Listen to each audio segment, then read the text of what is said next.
ሰላም ጤና ይስጥልኝ የሃይፋይ ቲዩብ ተከታታዮች እንደምናችሁ እንኳን ደህና መጣችሁ ወደ ሃይፋይ ቲዩብ ዛሬ የቡላ ገንፎ እንዴት እንደምሰራ ላካፍላችሁ መጥቻለሁ እንደምትከታተሉ ተስፋ አለኝ በቅድሚያ ቡላውንና የሚያስፈልጉኝ ነገሮች አቀርባለሁ የቡላው ዱቄት ውሃ ጎድጓዳ ሳህን ንጹህ ጎድጓዳ ሳህን ቅቤ ወተት ጨው ሚጥሚጣና በርበሬ መጠኑም እንዳስፈላጊነቱ አዘጋጃለሁ ከዛም ትንሽ ስለ ቡላ ብንጨዋወት ቡላ የእንሰት ወይም የኮባ ውጤት እንደሆነ ብዙዎቻችን እናውቃለን ከገበያ ስንገዛው ደግሞ በዱቄት መልክ ነው የምናገኘው የዱቄትነት አይነቱ ከሌሎች በጣም ይለያል በጣም ደቃቅ ነው ወደ ውሃ ውስጥ ሲገባ ደግሞ እንዳሸዋ ዝቅጥ በማለት ከውሃው በቶሎ ይለያል ቡላ በጉራጌ ብሔረሰብ አካባቢ በጣም የተለመደ ነው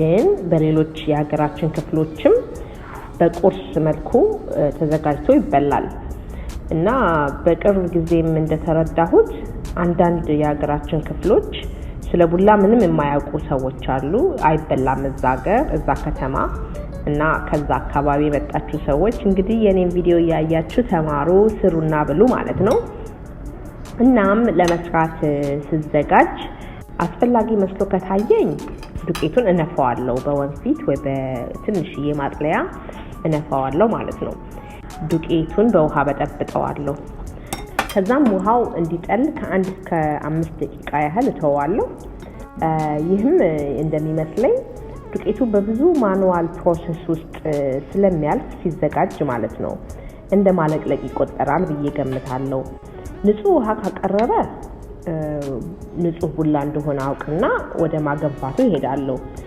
ጉም የሆነ ውሃ ካቀረበ ግን አንድ ጊዜ እንደገና በጥብጬ እንዲጠልተውና የቀረረውን ውሃ ከደፋው በኋላ ወደ ማገንፋቱ ይሄዳለሁ እስከዛው ድረስ በንጹህ ድስት ውሃ ጥድና ትንሽ ጨው ለጣዕም አስገባለሁ ሚጥሚጣ ወይም በርበሬ ስለሚገባ በኋላ ጨው እንዳይገባ በጣም እጠነቀቃለሁ እዚህ ላይ ቅቤም አላደርግም ምክንያቱም እንደ ቡላ ግሉተን የለውም ወይም ይሄ እንደ ስንዴ ገብስና ስንዴ ያለው የሚያጣብቅ የስንዴነት ወይም የቴክስቸሩ ለየት ያለ ስለሆነ አይጠባበቅም አይቦካም በጥብጣችሁ እንኳን ብትተውት ኩፍ አይልም ዘግጦ ቁጭ ይላል ብዙ ጊዜ እና ቅቤ አይደረግም በኋላ ግን ቅቤ ያደርግበታለሁ ከተገነፋ በኋላ ማለት ነው እና አሁን ወደ ቡላው ስመለስ የጠለለውን ውሃ ደፍቼ እንደገና ትንሽ ውሃ አደርግና በጥበጥ አድርጌ ወደ ፈላው ድስት ሄድና እዛ ውስጥ ከተዋለሁ በጣም ኢምፖርታንት የሆነ ነገር ምንድነው እዚህ ላይ እሳቱን ቅንስ አድርጌ እጄን ሳላሳርፍ ነው የማማስለው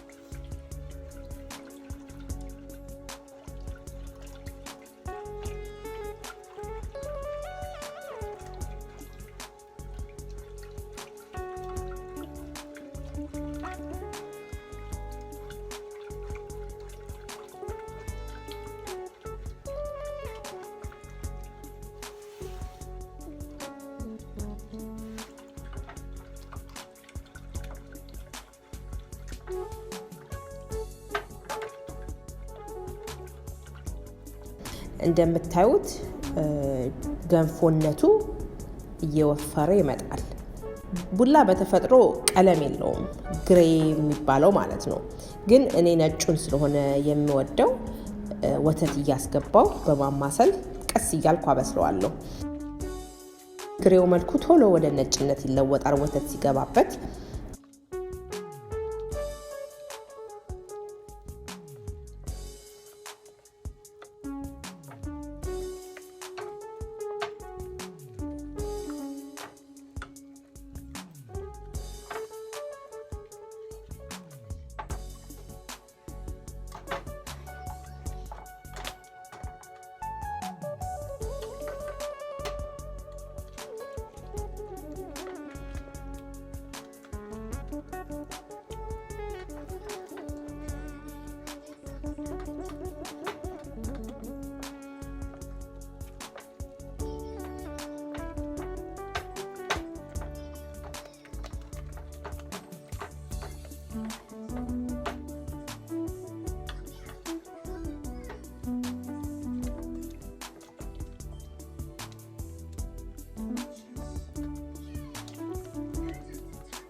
እና ያው ለሁለት ወይም ከ2 እስከ 5 ደቂቃዎች ያህል ከበሰለ በኋላ እሳቱን አጥፍቼ ይበቃዋል ማለት ነው።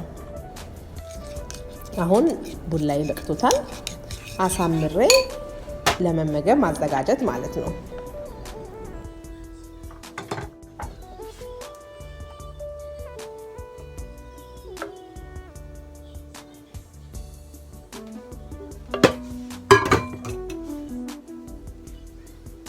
እሺ እንግዲህ አሁን ቡላው ተሰርቷል።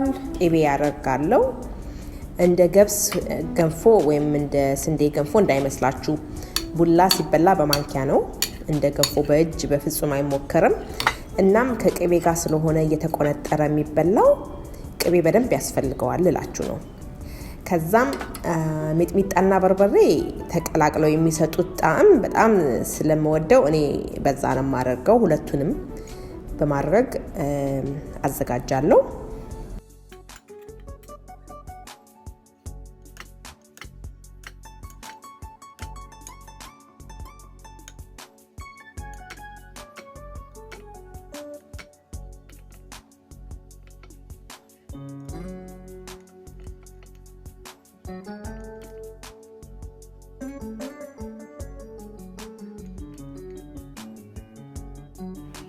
እንግዲህ ይህን ይመስላል።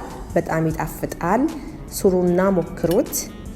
እንዴት እንደወደዳችሁም ንገሩኝ፣ ኮሜንት ላኩልኝ፣ ላይክ አድርጉ፣ ሼር በማድረግም ለሌሎች አካፍሉ። መልካም ቀን።